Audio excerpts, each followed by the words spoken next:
कई दिनों की शांति के बाद जिले के कई हिस्सों में भारी बारिश हुई।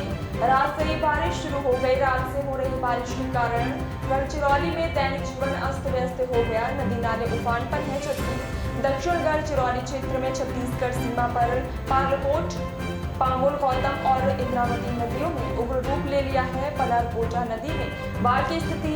भामरागढ़ गांव में पानी घुस गया। कई दुकानों में घर में पानी भर गया है। और गढ़चिरौली भारी बारिश। गढ़चिरौली में जिले में 2 दिनों से भारी बारिश का दौर जारी है। इसके चलते कई सड़कें बंद हो गई हैं। पर भामरागढ़ तालुका के कई गाँव का संपर्क टूट गया। छत्तीसगढ़ राज्य के जगदलपुर जिले में गढ़चिरौली सीमा के पास भारी बारिश के कारण गढ़चिरौली जिले के भामरागढ़ के पास बहने वाली इंद्रावती, पालकोट, पामुल, गौतम नदियां उफान पर हैं। पालकोटा नदी के पुल से पानी बहने के कारण अलापल्ली भामरागढ़ मार्ग भी बंद हो गया। इसके चलते भामरागढ़ का बाजार पानी में डूब गया। साथ ही 60 से 70 घरों में पानी घुस गया। वही कुछ घर खतरे के निशान पर हैं और उनके सामान को सुरक्षित स्थानों पर पहुंचाया जा रहा है।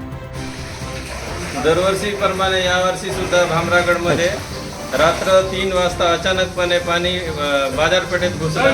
त्याच्यामुळे कमीत कमी 50 व्यापाऱ्यांचं नुकसान झालेलं आहे आणि पूर्ण जवळपास नदीपासून 500 मीटर पाणी गावात शिरलेलं असल्यामुळे चिकन मार्केटवाल्याचे कोंबड्या मेले आणि कोणाला काही चान्सच मिळाला नाही का म्हणजे माल व्यवस्थित करण्यासाठी। दरवर्षी कसं होतं, जसं जसं पाणी वाढत होतं तसं तसं आम्हाला मौका मिळत होता का सामान हटवासाठी, पण यावर्षी रात्र अचानक पाणी वाढल्यामुळे कोणाला काही मौकाच मिळाला नाही। त्याच्यामुळे अतोनात व्यापाऱ्याचं नुकसान झालं आहे आणि बाकी जेवढे बी भामरागडच्या म्हणजे पूर परिस्थितीमध्ये लोकांचे घरं डुबले त्यांचंही पण खूप नुकसान झालं आहे।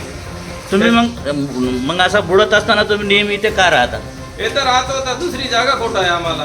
तुम्ही पुल्यामुळे जागा जाणार आहे त्याच्यासाठी पण आम्ही बहुत प्रयत्न केलो। गडकरी साहेबाकडे पण गेलो होतो की आम्हाला दुसरी जागा द्या, ही जागा घ्या म्हणून, पण कोणी जागा द्यायला तयारच नाही। शासनच देणार नाही तर आम्ही कुठं जाणार? पाण्यात बुडो किंवा मरो कोणाला काही लेणं देणंच नाही। आतापर्यंत तुमच्या घरामध्ये किती पाणी आहे? माझ्या घरात आता कमीत कमी 3 फूट पाणी आहे आता सध्या। ठीक आहे।